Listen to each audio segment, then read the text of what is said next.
Long ago, in the age of heroes and gods, there was a man whose name would echo through eternity: Odysseus, King of Ithaca. A cunning warrior, a devoted father, and a man fated to wander. This is the story of his Odyssey, a journey that spanned 10 years and countless trials as he sought to return to the land he called home.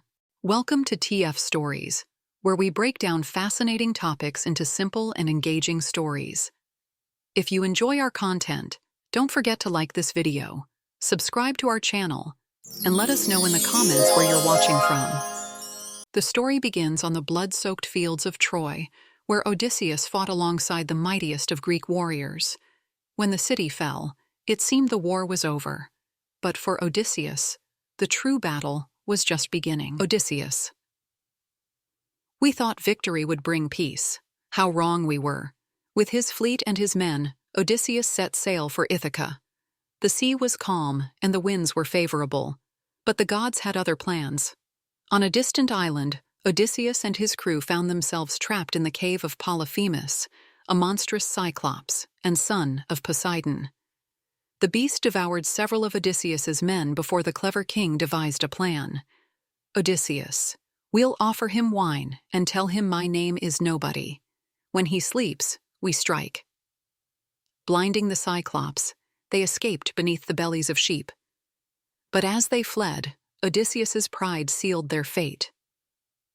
Odysseus, it was I, Odysseus of Ithaca, who bested you. With that, Polyphemus called upon his father, Poseidon, to curse Odysseus's journey.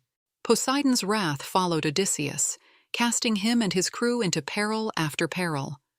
On the island of the Sirens, their haunting song lured sailors to their doom. Odysseus, to his men, bind me to the mast and block your ears. No matter what I say, do not release me. Odysseus alone heard their song, a melody of unimaginable beauty and sorrow. Yet, bound by his men, he resisted and sailed on. On another island, the enchantress Circe turned Odysseus's men into swine. But with the help of Hermes, Odysseus confronted her and secured their release. For a year they lingered, tempted by her hospitality, before Odysseus's longing for home drove them onward. To find his way, Odysseus sought the wisdom of the dead. In the underworld he spoke to the spirit of Tiresias, who warned of the trials yet to come and the price of his pride. Beware the cattle of the sun god, harm them, and doom will follow. Despite Tiresias's warning, hunger drove Odysseus's men to slaughter the sacred cattle of Helios. In punishment, Zeus unleashed a storm that destroyed their ship and claimed the lives of all but Odysseus. Cast ashore on the island of Ogygia, Odysseus was held captive by the nymph Calypso. For 7 years, she offered him immortality if he would stay. Yet his heart remained with Ithaca and his family. Each night I gazed at the horizon, longing for the shores of home. At last, the gods took pity on Odysseus. Aided by Athena, he returned to Ithaca, only to find his home overrun by suitors vying for his wife Penelope's hand. Disguised as a beggar, he plotted his revenge. Odysseus, to his son Telemachus, the time has come, we reclaim what is ours. With his bow in hand, Odysseus revealed himself and unleashed his fury. The suitors fell one by one, and Ithaca was restored.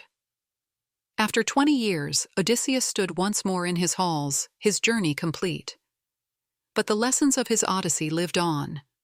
The power of wit over strength, the cost of pride, and the enduring pull of home. And so, the tale of Odysseus became a legend, a reminder that even the mightiest heroes are shaped not by their victories, but by their trials.